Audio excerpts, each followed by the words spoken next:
और बंदा आ गया, गाड़ी रुक गई है, फिर इसको पकड़ना शुरू कर दिया उन्होंने।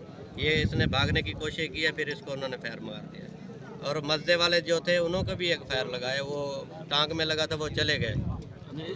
पुलिस वालों को फ़ोन करते रहे, मोटर वालों को फ़ोन करते रहे, 1.5 घंटे बाद पहुँचे हैं। इस वक्त जो यहाँ पर एसएसपी जाम चौराहा है, उसने क्या कहा है इस मुतालिक? वो उसने बोला है भाई रास्ता खोल दो। हमने बोला वो आदमी हमें चाहिए जिसने इसको फायर लगाया है, वो हमें दे दो, फिर हम रास्ता खोल दें। ऐसे रास्ता नहीं खुलेगा, बेशक महीना चल जाए, ऐसे रास्ता बंद रहेगा। जितने तक वो हमें को बंदा नहीं मिलेगा उतने तक हम रास्ता नहीं खोलेंगे। और इधर सामने मारेंगे, सब ड्राइवर मिल के उस बंदे को मारेंगे। ऐसे हम रास्ता नहीं खोलेंगे, बेशक जो सारा पाकिस्तान देखेगा, चोर को पता लगेगा कि हम आइंदा के लिए कैसे काम करेंगे। ये सब मिल के ड्राइवर उसको मारेंगे, इकट्ठे होकर जितने बंदे खड़े हैं सब मारेंगे। इधर रोड के ऊपर सारे पुलिस वालों के सामने मारेंगे हम। ये एक दफा नहीं हुआ ना, पिछली बार उधर शिकारपुर में बंदे मार दिए थे।